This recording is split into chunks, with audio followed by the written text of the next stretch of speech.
Good morning, students. It's standard 6 and we are going to study English Communicate.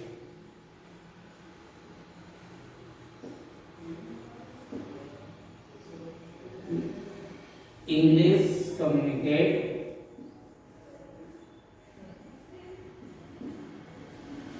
And the lesson is going on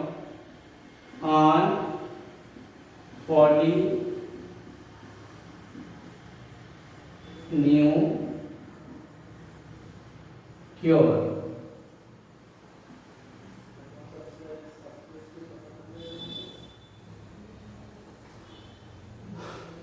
In previous video,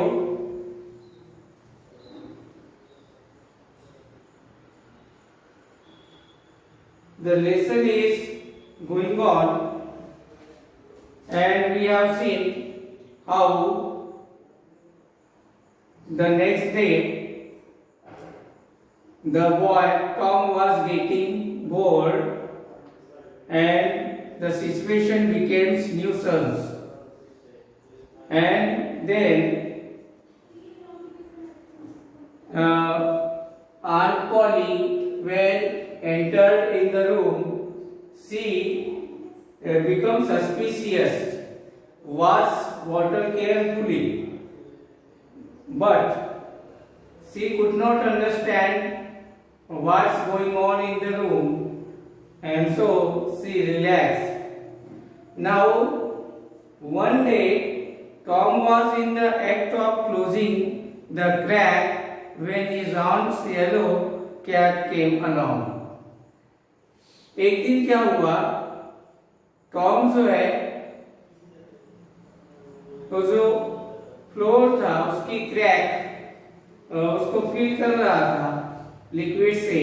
उसी वक्त जो aunty है उसके साथ में उनकी जो कैट है उनका वो भी साथ में रूम में आता है। He poured eyeing the medicine greedily as if asking for it. Tom said warningly, "Do not ask for it unless you want it, Peter." ये जो पीटर है, यहाँ पीटर ये उस कैट का नाम था। Peter was a male cat. यहाँ पर पीटर जब आंटी के साथ में रूम में एंट्री मारता है, उस वक्त वो घुर्रा कर देखता है और उसकी आंखों में वो मेडिसिन आ जाती है। जैसे वो उस मेडिसिन को देखता है, वो थोड़ा ग्रीडी हो जाता है, उसमें लालच आ जाता है कि वो खुद भी उसको पीना चाहता है। इस पर टॉम जो है उसको चेतावनी देते हुए कहता है, "Do not ask for it unless you want it." अगर तुम्हें ये नहीं चाहिए तो इसके बारे में नहीं पूछना। Peter signified that he did want it. लेकिन पीटर जो है वो अपनी हरकतों से या हावभाव से ये सूचित करता है, सिग्निफाई मीन्स सूचित करना कि वो उसे चाहिए। सो टॉम हेजिटेटेड नो लॉन्गर। तो टॉम इस पर वो ज्यादा समय तक चुपचाप नहीं रहा। टॉम ने क्या किया?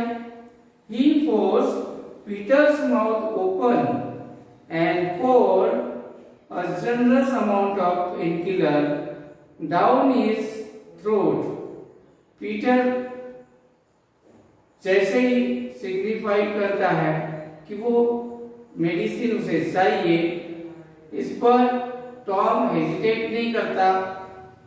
फोर्सफुली पीटर्स का माउथ ओपन करता है और उसमें पर्याप्त मात्रा से ज्यादा मेडिसिन उसके मुंह में डाल देता है और वो जो पेन किलर है उसके गले में अंदर तक चली जाती है। ये जो मेल कैट है Peter,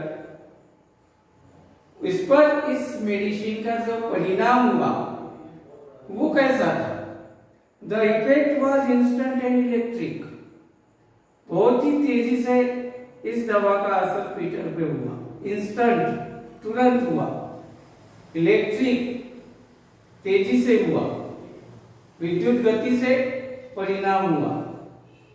Peter sprang a couple of yards in the air. Peter 2 yards उछल गया। यहाँ यार्ड मीन्स ये जो मेजरमेंट में हम लोग यूज करते हैं, तो यार्ड यानी 3 फीट, 1 यार्ड यानी 3 फीट। तो यहाँ पर 2 यार्ड यानी 6 फीट, तो 6 फीट की दूरी पर पीटर जाकर उछला। uttered a war whoop and set off round and round the room. आपने सिंहनाद ये शब्द सुना होगा, तो यहां दिया है वार हुप, वार हुप। अब यहाँ कोई वार चल नहीं रहा था, पर ये जो शब्द, ये जो फ्रेज दिया है वार हुप, इसका मीनिंग नीचे में दिया हुआ है। A shout meant to bring together a group of soldiers during a war. यानी जब वार चल रहा होता है तब दोनों जो ग्रुप होते हैं सोल्जर्स के, लड़ने वाले, उनके बीच जो गर्जना होती है, तो यहाँ पर उस गर्जना के जैसा ही नाद पीटर के मुंह से निकलता है, जोर से चिल्लाता है पीटर, और set of round and round the room, और रूम के अंदर वो राउंड लगाने लग जाता है, राउंड पे राउंड लगाता है। In the process he bang against furniture. वो इस प्रोसेस में फर्नीचर पर जाकर बैंग करता है, upset floor pots and created general havoc. Flower pots गिरा देता है और क्रिएटेड जनरल हैवक, इसका यहाँ पर मीनिंग है caused a lot of confusion and damage। पूरे रूम में इधर उधर डैमेज पोजीशन तैयार होती है, कंफ्यूजन हो जाता है, वो समझ नहीं पाता कि किधर जाना है, उसका राउंड एंड राउंड घूमना शुरू रहता है। Next Peter rose on his hind paws and pranced around in a frenzy of enjoyment। फिर क्या होता है, पीटर अपने पिछले, हिंड मीन्स पिछले, पंजों पर खड़ा हो जाता है और डांसिंग करने लगता है। दवा का इतना जोरदार असर पीटर पे हुआ कि उसे कुछ सूझ नहीं रहा था। पहले तो वो रूम में इधर उधर भटका, इधर उधर की चीजों पे बैंड किया, फ्लोर पर गिरा दिया, उसके बाद अपने पिछले पंजों पे खड़ा हो गया और फिर डांस शुरू कर देता है। Prance around in a frenzy of enjoyment। उसे देखने पे ऐसा लग रहा था जैसे वो एंजॉय कर रहा है। Then with his head over his shoulder he gave voice to his complete happiness। यानी वो अपने सर से के ऊपर वो जो कंधा है करते हुए एक जोरदार खुशी वाला आवाज निकालता है, the voice to his complete happiness। He went tearing around the room again, spreading chaos and destruction in his path। बाद में वो फिर से एक बार राउंड लगाने लग जाता है और फिर से वही गड़बड़ी वाली सिचुएशन तैयार हो जाती है, चाउस। यहाँ पर चाउस का मतलब गड़बड़ी, यानी रूम में फिर से ये जो पीटर कैट है गड़बड़ी करने लगता है। उसके रास्ते में इधर उधर डिस्ट्रक्शन सब दिखाई दे रहा है। इस तरह से रूम में कंफ्यूजन की और गोंधड़ जैसी स्थिति निर्माण हो गई। ये ऐसा इसलिए हुआ क्योंकि टॉम ने जबरदस्ती पीटर का मुंह खोला, उसमें पर्याप्त मात्रा से ज्यादा मेडिसिन भर दी और उसका जो परिणाम है इतना तेजी से हुआ कि पीटर की ऐसी हालत हो गई। Aunt Polly came in time to see him turn a few double somersaults। यहाँ somersault यानी क्या? somersault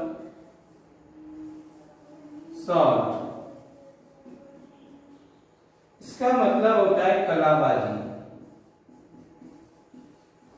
अब यहाँ कलाबाजी तो नहीं, पर जो पीटर की आंटी है ये एक नया उपाय लेकर के रूम में प्रस्तुत हुई। Aunt Polly came in time to see him, जैसे कि रोज उसे देखने आया करती है, आज भी आंटी उसे देखने आई, but turn a few double somersault, एक नई कलाबाजी के साथ प्रस्तुत हुई। And sail through the open window carrying the rest of the flower pots with him. यहाँ पर दिया हुआ है कि जो आरती है एक कलाबाजी करती हुई अंदर आती है खुली खिड़की से, वो जो फ्लावर पॉट्स बच्चे वाले जो होते हैं वो लेकर के एंटर करती है।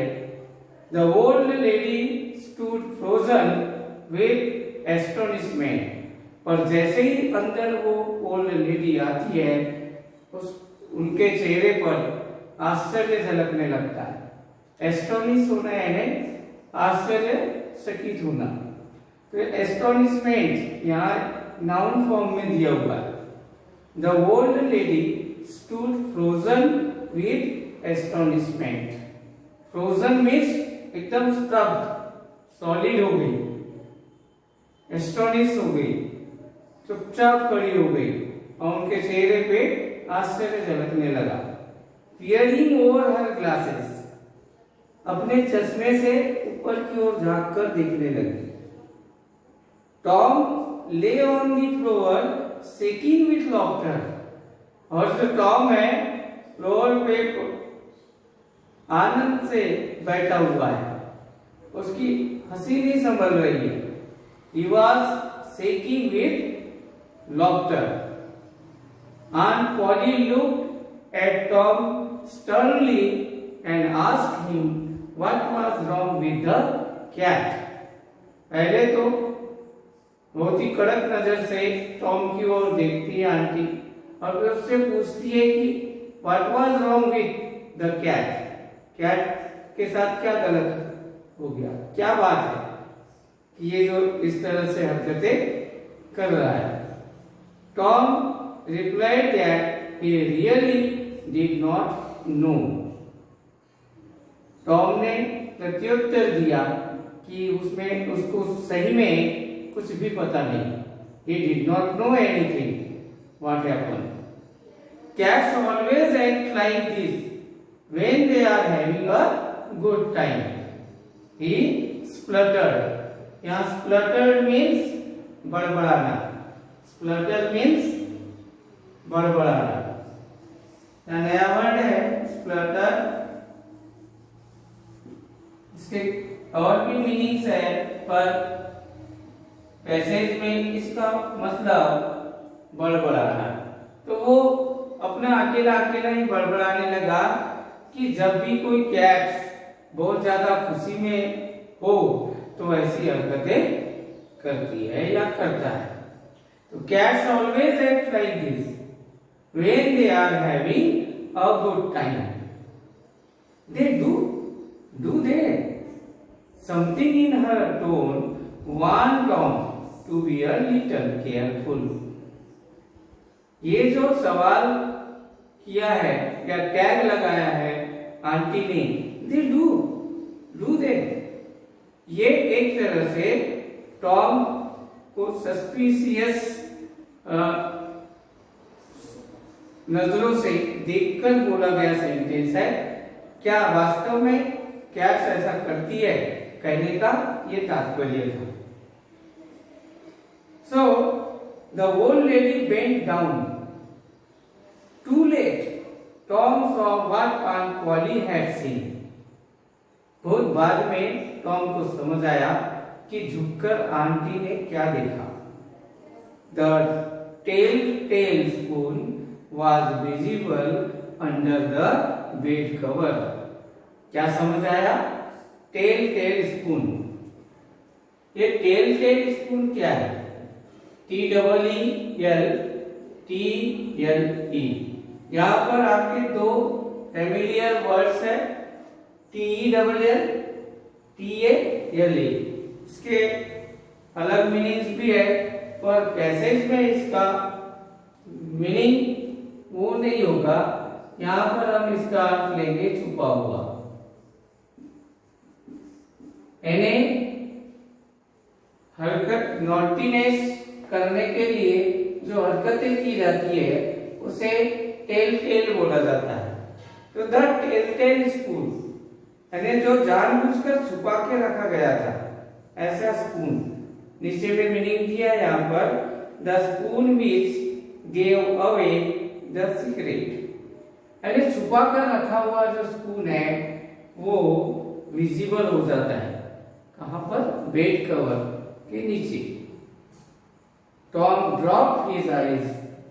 Aunt Polly raised Tom by the usual handle his ear. जैसे ही उसकी चोरी पकड़ी जाती है, पीटर अपनी आंखें मूंद लेता है, नीचे आंखें हो जाती है। जैसे हम लोग पकड़े जाते हैं अपनी चोरी में या अपना झूठ पकड़ा जाता है, तब हमारी जैसे नजरें नीचे हो जाती है। बिल्कुल उस तरह से टॉम खड़ा हो गया और हमेशा की तरह आंटी ने उसके कान खींचे। Now sir, why did you treat that poor animal like that, she asked. और उसकी खिल्ली उड़ाते हुए आंटी पूछती है कि उस बेचारे गरीब पीटर के साथ तुम ऐसा क्यों करते हो? I did it out of pity because he doesn't have an aunt, replied Tom with an innocent look. ये बताता है कि जैसे मेरी आंट है आप, वैसे उसकी आंट नहीं है, बस इसीलिए मैं उसके साथ ऐसी हरकतें करता हूं। एकदम इनोसेंट होकर के टॉम ने ये जवाब दिया। Doesn't have an aunt. What does that have to do with anything? Asked his puzzled aunt. यहाँ पर थोड़ा पजल होकर उसकी आंटी उससे पूछती है, Doesn't have an aunt. उसकी आंटी नहीं है। What does that have to do with anything? यानी इसके लिए क्या किसी के साथ भी आप कुछ करोगे? Lots. If he had an aunt, she would have burned his inside out herself with no more feeling than if he was human. अगर उसकी आंट होती तो बिल्कुल उसके सीने में भी उतना ही दर्द होता जितना कि एक इंसान के सीने में दर्द होता है। लॉट्स, बहुत हो चुका। डांटते हुए आंटी बोलती है, if he had an aunt, she would have burned his inside out herself with no more feeling than if he was human. तो जितनी फीलिंग्स ह्यूमन बीइंग में होती है उतनी ही फीलिंग उसकी आंट में होती। Was the incorrigible boy's reply. Aunt Polly felt a sudden pang of remorse. यहाँ पर ये जो फ्रेज दिया है felt a sudden pang of remorse, इसका मतलब है felt sorry for her behaviour. तो आन पॉली जो है उनको खुद अपने बिहेवियर पर अफसोस होता है, इसलिए लिखा है यहाँ पे aunt Polly felt a sudden pang of remorse, this was putting things in a new light indeed. इसका मतलब कि चीज एक नए विचार को पकड़ रहा था, मतलब अब तक जो आंटी की सोच थी वो अब नहीं रहेगी, बदल जाएगी। This was putting things in a new light, अब वो चीजों को नए तरीके से समझने की कोशिश करेगी। What was cruelty to a cat might be cruelty to a boy. अब यहाँ पर एक थॉट जैसा सेंटेंस दिया है, what was cruelty to a cat, यानी जो कैट के लिए क्रुएल्टी है, निर्दयता है, बिल्कुल might be cruelty to a boy, यानी उस लड़के के लिए भी निर्दयता होगी। यानी यहाँ पर जो टॉम है उसने पीटर के साथ जो हरकतें की, यदि वही हरकतें आंटी टॉम के साथ करती है तो फिर जो क्रुएल्टी पीटर के साथ हुई बिल्कुल उसी तरह की क्रुएल्टी टॉम के साथ होगी। ये नई जो विचारधारा है आंटी के दिमाग में चलने लगी। हर आइज वाटर्ड लिटिल, और जब ये भाव आंटी के मन में चल रहा था तो उनकी आंख से थोड़ा पानी निकल आया, आंखें नम हो गई। सी सेड जेंटली, और बहुत ही सभ्यता से सहजता से उन्होंने कहा, I mean it for the best Tom, and you did get better. I mean it for the best, मैं चाहूंगी कि आगे और अच्छा हो, ऐसा बुरा ना हो। And you did get better, और आगे तुम इससे अच्छा करो। या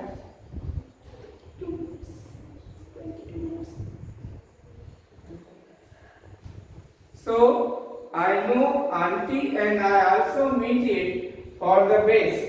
I have not seen Peter act so perky since. यहाँ पर जो जो टॉम है वो आंटी को कहता है कि इसके बाद मैं ऐसी हरकतें नहीं करूंगा। So go away Tom, don't annoy me again. अब मुझे फिर से परेशान ना कर। Can't you try and be a good boy for once? तुम क्यों नहीं चाहते और क्यों अच्छा नहीं बन पाते? कब तुम अच्छे स्टूडेंट या अच्छे लड़के की तरह बिहेव करोगे? Be a good boy for once. And Tom, you need not take any more of the medicine. और इसके आगे तुम्हें मेडिसिन लेने की अब कोई जरूरत नहीं है। तो इस तरह से ये जो लेसन है ऑन पॉलीज न्यू क्योर यहाँ पे खत्म होता है। Mark Twain is author of the lesson and we have understood how the situation handled by Polly auntie, and so you have to do exercise in the homework. Okay.